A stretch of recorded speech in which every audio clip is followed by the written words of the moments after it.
Dito sa Papa Dudut Stories, ikaw ay hindi nag-iisa.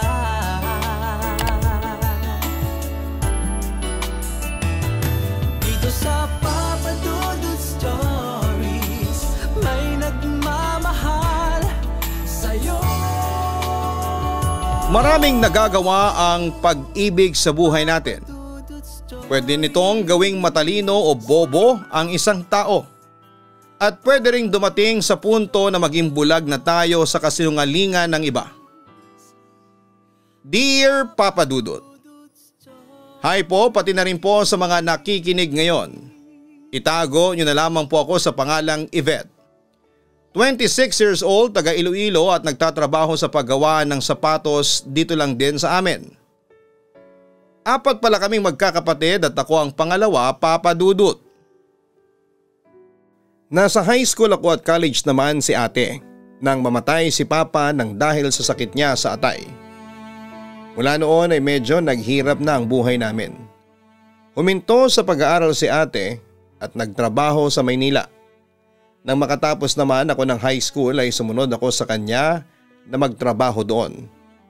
May 2 taon nang lumipas nang magdesisyon si ate na magtrabaho sa abroad para hindi na kami nahihirapan sa pagpapadala ng pera kay nanay sa probinsya. Sa Singapore siya noon pumunta at namasukan bilang domestic helper. Hindi nga nagtagal, Papa Dudut, ay niyaya na rin ako ni ate na magtrabaho sa abroad kasi may kilala raw siya na pwedeng makatulong para mapadali ang proseso ng mga papeles ko. Nasa tamang edad naman ako noon, kaya naisip ko na pwede na rin siguro yon para kahit papaano ay mas gumaan pa ang buhay ni nanay. Sumang-ayon ako sa plano ni ate. Kaya lang ay hindi naman kami magkasama dahil sa isang factory sa Taiwan ako na ipasok ng agency. Ayos na rin kasi at least hindi ako nahirapan na makaalis tapos ay legal pa ang naging proseso, Papa Dudut. Ay, ang hirap talagang magpigil ng luha kapag kausap ko si mama. Bulong ko pagkatapos kong makausap si mama sa video call. Uy Yvette, bakit umiiyak ka? Ito ang tissue. Pag-abot ni Kelvin sa akin ng tissue. Salamat Kelvin. Kausap ko kasi si mama kanina at medyo nagkadamahan kami. Nagpigil na nga ako ng iyak habang magka-video call kami kanina kaya eto ngayon. Nagwawala itong mga luha ko pagkukwento ko. Ganyan talaga kapag bagong dating ka pa lang dito sa Taiwan. Mas maho-homesick ka sa tuwing makakausap sila. Kasi mas mararamdaman mo rin kung gaano mo na sila kamiss. Wika pa niya. Ikaw ba? Hindi mo ba namimiss ang pamilya mo sa Pilipinas? Tanong ko. Siyempre namimiss ko sila. Lalo na yung mga kapatid ko pero iniisip ko na lang na sila din naman ang dahilan kung bakit nandito ako ngayon. Nagsasakripisyo ako para sa kanila at sa magandang kinabukasan nila. Ginawa ko yon dahil mahal na mahal ko sila. Kaya yun na lang din ang isipin mo Yvette. Ginagawa mo ang magtrabaho sa malayo para sa mga taong mahal mo. Tugon naman niya. Papa Dudut, hindi pala talaga madali ang maging OFW. Close kasi talaga ako kay mama, kay ate at sa mga 2 ko pang kapatid. Noong nagtatrabaho pa ako sa Maynila noon kapag nami-miss ko sina mama ay kagad akong umuwi ng Iloilo para makita at mayakap sila. Nagulat na nga lang si mama kapag napagbubuksan niya ako ng pinto ng bahay. At kagad namang napapawi ang lungkot ko kapag nayakap ko na sila ng mga kapatid ko. Papa Dudut, ang katrabaho kong si Kelvin ang madalas kong nakakausap kapag inaatake ako ng pagka-homesick ko. Magaling kasi siyang magpagaan ng loob. Dahil na rin siguro matagal na rin siyang nagtatrabaho sa Taiwan.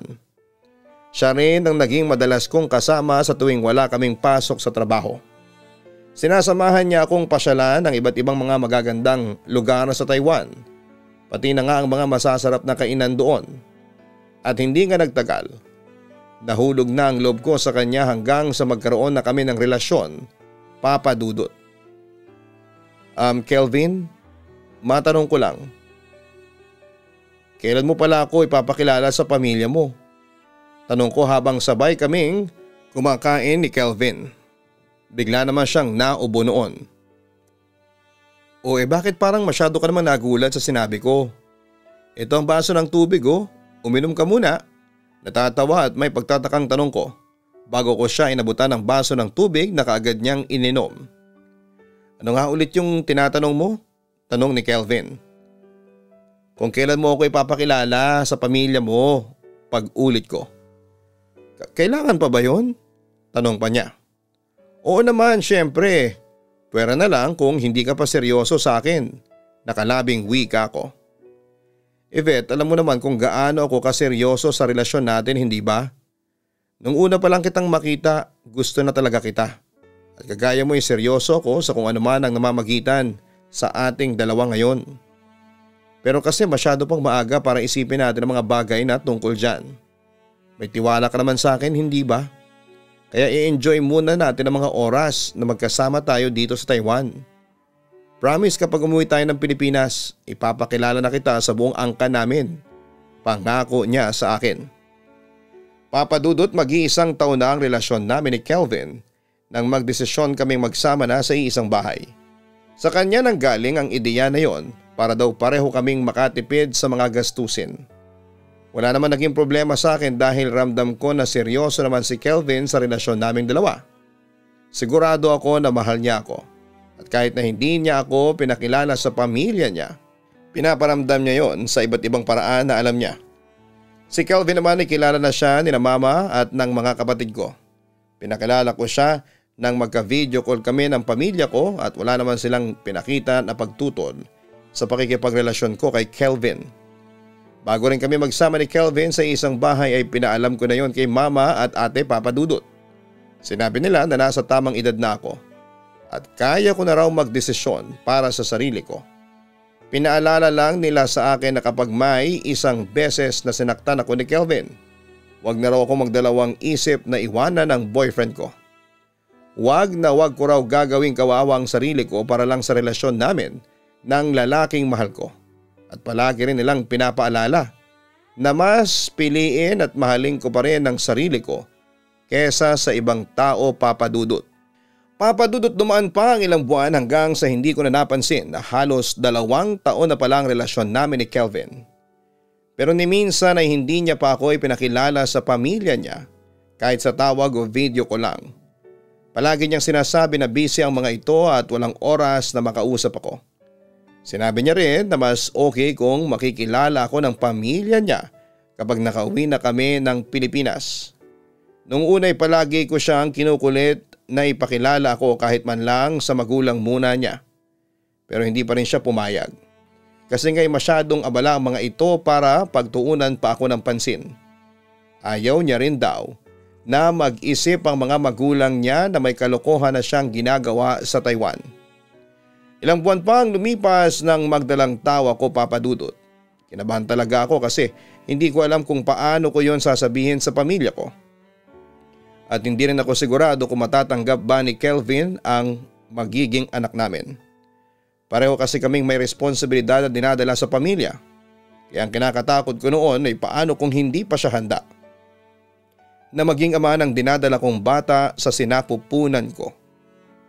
Bakit hindi ka pa nagsasalita dyan?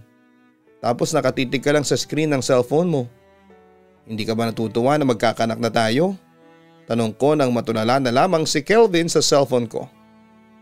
Andun kasi ang picture ng pregnancy test kit na may positive na resulta.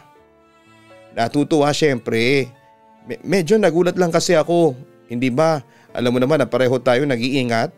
Tanong pa niya. May oras na hindi ka nakakapag-condom kapag may nangyayari sa atin. Lalo na kapag nakakainom ka ng alak. Ay, mukhang hindi pala good news para sa itong sinabi ko. Malungkot na komento ko. Ano ka ba, Yvette?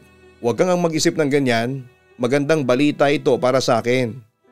Kasi gusto ko na rin namang magkaanak tayo. Nagulat lang talaga ako pero hindi ibig sabihin noon na hindi ako masaya ngayon. Kung alam mo lang kung gaano kasi atong puso ko. Kasi sa wakas ay natupad na ang isa sa mga pangarap ko.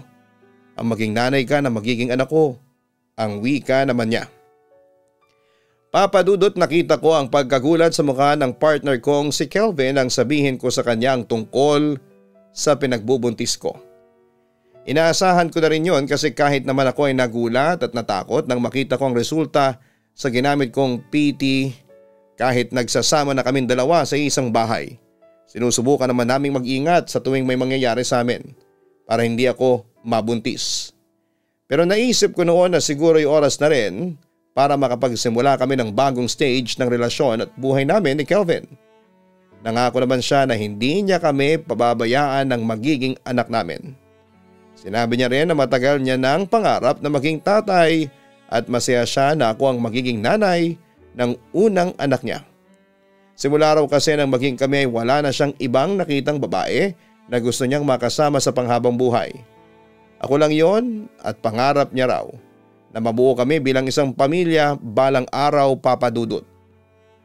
Kelvin, naisip ko na mas okay siguro kung tanungin din natin ang mga magulang mo tungkol sa gusto nilang pangalan ng magiging anak natin. Bakit naman bigla silang nasingit sa usapan na ito? Tanong niya. Bigla lang din kasi silang pumasok sa isipan ko na baka may maibigay sila na maganda o gwapong pangalan para sa magiging anak natin. Hindi mo pa rin ba pinapaalam sa kanila na magkakaroon na sila ng apo? Tanong ko. Hindi pa kasi hindi pa naman kailangan. Saka malalaman din nila yun pero hindi pa muna ngayon, ang wika pa ni Kelvin. Bakit nga hindi pwede ngayon? Muling tanong ko. Pag-uusapan na naman ba natin to, Yvette? Sinabi ko na sa iyo ang dahilan, hindi ba?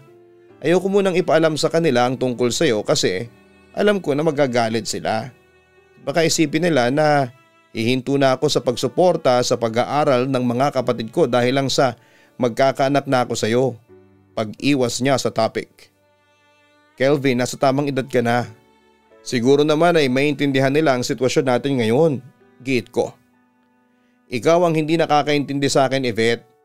Hindi mo kasi kilala ang pamilya ko. Hay, mabuti pa lalabas muna ako. Titingin lang ako ng pwedeng mabili na pagkain para hindi ka na magluto at mapagod. Paalam niya sa akin. Papadudot para sa akin ay hindi maliit na bagay yung makilala ko ang pamilya ni Kelvin. Kilala na siya ng buong pamilya ko at alam na rin ni na mama ang tungkol sa ipinagbubuntis ko noon. Kaya alam ko na dapat na rin naming ipaalam yon sa side ng partner ko. Kaya lang ay hindi pa nga raw siya handa na ipaalam sa mga magulang niya na magkakaapo na ito sa kanya. Hindi pa siya handa na makita ang magiging reaksyon ng mga ito kapag nakilala ko bilang live-in partner niya at kapag nalaman din na buntis na ako. Breadwinner kasi si Kelvin ang pamilya niya, Papa Dudut. Ang kwento niya sa akin, 5 silang magkakapatid at siya ang panganay. Lahat ng mga kapatid niya ay nag-aaral pa. Ang tatay niya ay nagtatrabaho bilang pedicab driver at nasa bahay lang ang nanay niya. Kaya naman halos lahat ng kinikita niya sa trabaho ay pinapadala niya talaga sa pamilya niya. At dahil nga sa buntis na ako noon ay panayang overtime niya sa trabaho para madagdagan ang kinikita niyang pera at hindi mapansin ng mga magulang niya na bawas ang pinapadala niyang pera sa Pilipinas, Papa Dudut. Wala namang naging problema noon sa trabaho namin ang tungkol sa pagbubuntis ko. Hindi naman kasi naging sensitive ang pagbubuntis ko kaya nakakapagtrabaho pa rin ako ng maayos. Ang dami nga ring natuwa sa mga katrabaho namin nang malaman nila na magkakaanak na kami ni Kelvin. Panay din ang bigay nila sa akin ng mga masustansyang pagkain at excited na sila sa magiging anak ko. 4 na buwan na akong buntis ng sabay na matapos ang kontrata namin sa trabaho ni Kelvin. Nagdesisyon kami na sabay na ring umuwi ng Pilipinas habang inaayos ang pag-renew ng kontrata namin. Doon muna kami umuwi sa bahay namin ni na mama sa Iloilo para mabantayan niya rin ang pagbubuntis ko. At nang formal na siyang makilala ni na mama ay nagustuhan na rin siya nito dahil magalang daw si Kelvin at mabait na kausap. Bonus pa na mahusay magluto si Kelvin at sa unang araw niya sa bahay, siya ang nagluto ng para sa dinner namin. Kaya naman nakuha kagad ng partner ko ang loob at boto ni mama. Pero habang tumatagal, may napapansin si mama sa kanya. May mga oras kasi na umaalis si Kelvin sa bahay na may dalang mga gamit at ilang araw na mawawala. Sinasabi naman niya na may pupuntahan lamang siya kaya hindi ko na ginagawan pa ng kahit na anong masamang mali siya. Pero iba na ang tumatakbo noon sa isipan ni Mama, Papa Dudut. Yvette, nakilala mo na ba ang pamilya ng lalaking yan? Tanong ni Mama. Ang totoo ay hindi pa po Mama, kasi ang sabi niya hindi pa handa ang mga magulang niya na magkaroon ng panibagong responsibilidad si Kelvin. Tugon ko. Bakit naman pumayag ka na hindi malaman ng magulang niya ang tungkol sa ipinagbubuntis mo? May inis na tanong pa ni Mama. Matagal ko na rin po siyang kinukumbinsi na sabihin sa pamilya niya ang tungkol sa sitwasyon naming dalawa. Kaya lang nag-aaway lang po kami kaya hindi ko na po siya pinilit pa. Paliwanag ko. Alam mo sa totoo lang, nagdududa na ako dyan kay Kelvin. Kakaiba na kasi ang mga kinikilos niya. Parang hindi na normal. Yvette, malakas talaga ang pakiramdam ko na may ibang babae ang asawa mo. Minsan kasi nagising ako ng madaling araw para uminom ng tubig. At nakita ko yung si Kelvin na nasa may likod ng bahay habang may kausap sa cellphone niya. Sobrang hinangalan ng boses niya kaya hindi ko narinig kung ano bang pinag-uusapan nila ng katawagan niya. Pati ang kapatid mo sinasabi rin na minsan niyang nakita na may ka-video call na babae ang si Kelvin. Kwento pa ni Mama. Mama, hindi naman po ibig sabihin na may nakita o narinig kayo. Niloloko na kagad ako ng asawa ko. Baka po kapatid o nanay niya lang ang kausap niya. Wika ko. Basta, iba pa rin ang kutob ko. Iba ang kutob ko sa kanya. Kaya kung ako sa'yo, huwag kang masyadong magpapaniwala sa mga sinasabi niya.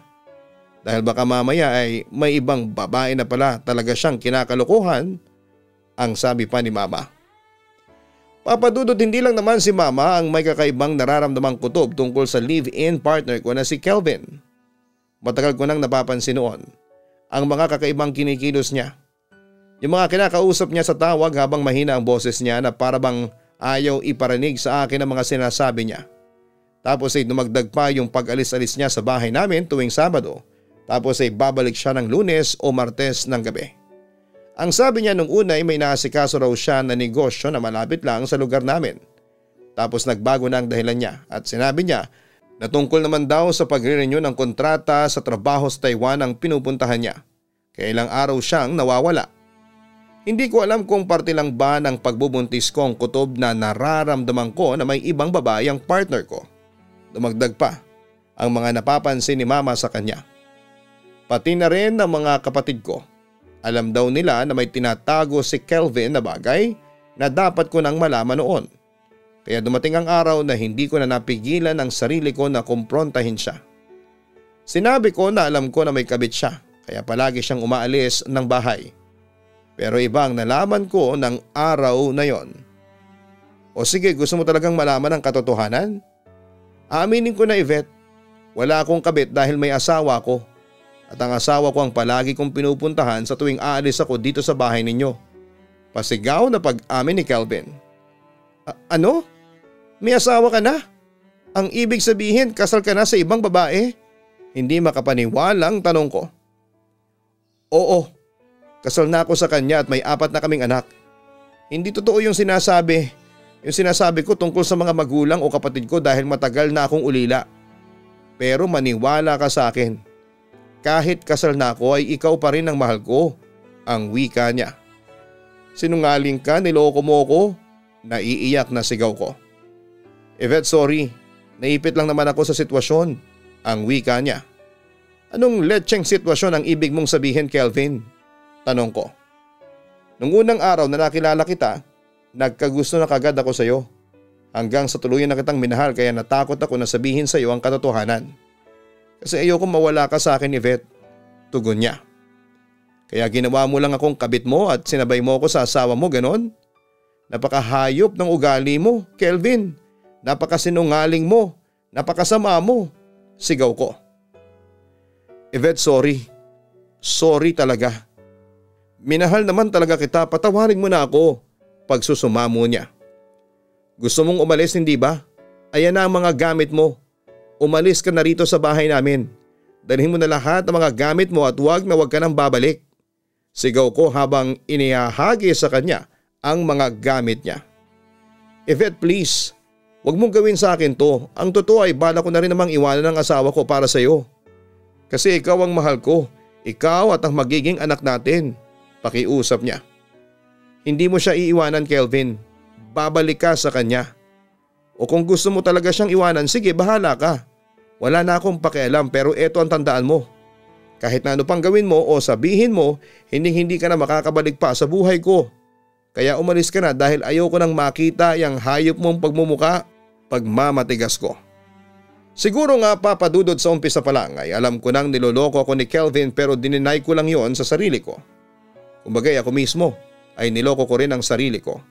Nagbulag-bulagan ako sa mga posibilidad na matagal nang may ibang babae ang partner ko na si Kelvin. Kasi ayoko mawala siya sa akin lalo na nang ipagbuntis ko ang anak namin. Sinakyan ko na lamang ang lahat ng mga sinasabi niya tungkol sa pamilya niya na ayaw niyang ipakilala sa akin. Pero hindi ko naman inaasahan na grabe pala ang kasinungalingan na ginawa niya. Ginawa niya akong kabit ng mahigit 2 taon. Kaya pala sa tuwing bubuksan ko ang topic ng tungkol sa kasal ay nakikita ko noon ang bahagyang pamumutla at kaba sa mukha niya. Kasi alam niya na kahit kailan ay hindi niya ako magagawang pakasalan. Ang malala pa doon ay ang nalaman ko na tungkol sa pagiging bulag ng asawa niya. Kaya hindi niya kagad ito maiwan-iwan dahil na rin sa awang nararamdaman niya. Tapos kasama pa nila sa bahay nila ang nanay ng asawa niya na putol na ang mga paa dahil sa sakit nitong diabetes. Ang negosyo rin na palagi niyang dinadahilan ay ang malaki palang pagkakautang niya para sa ginamit niyang pera sa pag-a-abroad noon. May mga death threat na rin siyang natatanggap dahil sa malaking pagkakautang niya na pilit niyang hinahanapan ng solusyon. Kaya pala siya todo kung kumayod sa pagtatrabaho noong nasa Taiwan kami dahil sa lahat ni Kelvin ang responsibilidad. Kasama na ang sariling pamilya ng asawa niya. At lahat ng iyon ay nagawa niyang aminin sa akin. Papadudot kahit na ilang beses pang sabihin sa akin ni Kelvin na ako ang mahal niya, ay hindi ko na kaya pang palampasin ang mga nalaman ko noon tungkol sa kanya. Alam ko sa sarili ko na oras na para bumitaw ako. Masyado ko nang binaba ang sarili ko para sa pagmamahal na nararamdaman ko para sa kanya. Masyado na akong nagpakabulag at bingi para lang hindi siya mawala sa akin. At hindi ko deserve na masaktan ng paulit-ulit ng dahil lang sa isang manloloko na kagaya ni Kelvin. Kaya naman kahit na ilang beses pang magmakaawa sa akin si Kelvin ng araw na yon ay hindi ko na siya pinatawad pa. Niyakap niya ako, lumuhod siya at walang tigil sa pag-iyak habang paulit-ulit na humihingi ng tawad. Pero naging matigas na ako at sinabi ko na tuluyan na lang naming tapusin ang lahat sa aming dalawa. Na ayoko na at hindi ko na kaya pang ipagpatuloy ang relasyon namin. Tama na yung mahigit na 2 taon na niloko niya ako. Kaya sinabi ko na sa kanya na tumuloy na siyang umalis sa bahay namin at wag na siyang babalik pa. Dahil hindi ko na siya gustong makita o makasama pa. Pinagbantaan ko rin siya na kapag bumalik siya sa aming bahay ay isusumbong ko na siya sa asawa niya sa ginawa niyang panluloko sa aming dalawa. Sa huli nga papadudot ay sinunod din ni Kelvin ang gusto kong mangyari. Umalis siya sa bahay namin at mula noon ay hindi ko na siya nakita pa kahit pa ng mga anak ako. Ngayon ay single mother ako pero kasama ko naman si mama at ang mga kapatid ko sa pagpapalaki sa anak ko na 5 years old na. Hindi pa naman siya nagtatanong tungkol sa papa niya pero oras na mangyari yun ay sasabihin ko sa kanya na patay na ito dahil yun naman ang totoo para sa akin. Matagal nang patay si Kelvin sa puso ko, pati na rin sa buhay ko. Dito ko na rin po tinatapos ang sulat ko. Lubos na gumagalang, Yvette. Marami talagang nagagawa ang pag-ibig lalo na kapag sinakop nito ang buong puso natin. May iba pa nga na nababaliw ng dahil dito. At yung iba ay nakapagtatahin ng mga kwento kagaya na lamang ng nangyari sa iyo, Yvette. Na ilang taong kang pinaniwala sa kasinungalingan ng naging partner mong si Kelvin. Alam ko na hindi madali para sa iyo ang pinagdaanan mo lalo na at pinaniwala ka ni Kelvin sa mga bagay na lahat ay gawa-gawa niya lamang. Pero sana, Yvette, kahit gaano kahirap ang naging sitwasyon mo, matutunan at magawa mo pa ring magpatawad balang araw. At sikapin mo na hindi sundan ang ginawa sa iyo ni Kelvin. Sana ay hindi mo palakihin sa kasinungalingan ang anak ninyo. Mahirap mang sabihin sa kanya ang katotohanan sa ngayon. Mas mahirap kapag nalaman niya na ang mga bagay na kinalakhan at pinapaniwalaan niya ay puro kasinungalingan lamang pala. Huwag kalimutan na mag-like, mag-share at mag-subscribe. Maraming salamat po sa inyong lahat.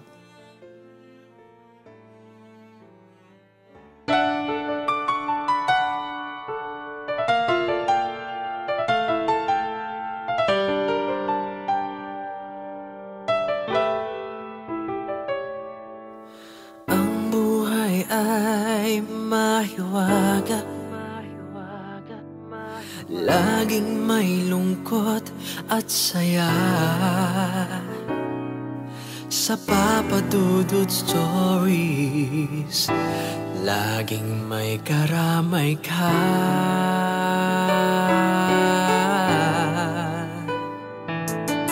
Mga problemang kay bigat, dito ay pakikinggan ka. Sa Papa Dudut Stories, kami ay iyong kasama. Dito sa Papa Dudut Stories, ikaw ay hindi nag-iisa.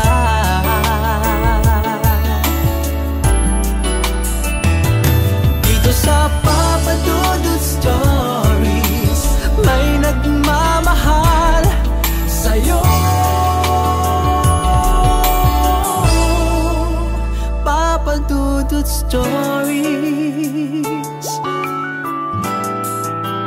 Papa Dudut Stories, Papa Dudut Stories.